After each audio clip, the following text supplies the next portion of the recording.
दोस्तों, आपने वो लाइन्स तो सुनी होंगी अलेक्जेंडर पॉप की, now then thyself presume not God to scan the proper study of mankind is man. होता भी यही है कि हमारे समाज में ऐसे लोग होते हैं जो दूसरों की बुराइयां करने में अपनी सफलता के रास्ते को भूल जाते हैं। वो अपना जो मार्ग है वो भटक जाते हैं। बस उनको क्या दिखता है, उनको यह दिखता है कि अगर इस व्यक्ति की नौकरी लग गई है तो इसने किसी जैक से नौकरी हासिल की है, इसने पैसा भरा है, उससे नौकरी हासिल की है, ऐसे ये इस अचीवमेंट को प्राप्त कर पाया है। इस चक्कर में वो क्या करते हैं, वो जो खुद की मेहनत है उनकी मेहनत मिट जाती है, वो घट जाती है। क्यों? क्योंकि वो तो बिजी हैं दूसरों को फॉल्ट्स फाइंड करने में, दूसरों की कमियां ढूंढने में वो व्यस्त रह जाते हैं।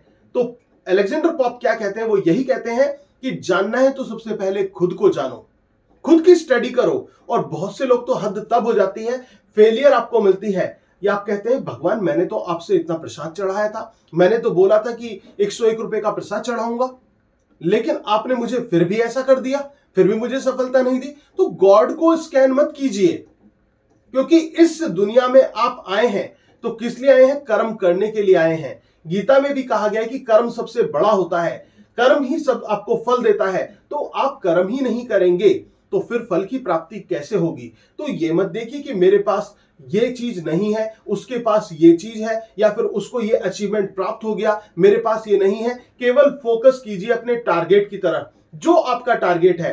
कभी किसी के बारे में गलत मत सोचिए, कभी किसी के बारे में बुरा मत सोचिए, केवल पॉजिटिव थॉट्स माइंड में रखिए। जिसने अचीव किया है उसको हमेशा उसकी प्रशंसा कीजिए, और उसकी प्रशंसा आप करेंगे तो आपके अंदर भी पॉजिटिव वाइब्रेशंस आएंगी, और वो पॉजिटिव वाइब्स आपको पॉजिटिविटी और सक्सेस की तरफ लेकर जाएंगी। तो दोस्तों, अच्छी तरह से मेहनत कीजिए और आगे बढ़ते रहिए, पढ़ते रहिए। आपका जो टारगेट है वो जरूर पूरा होगा।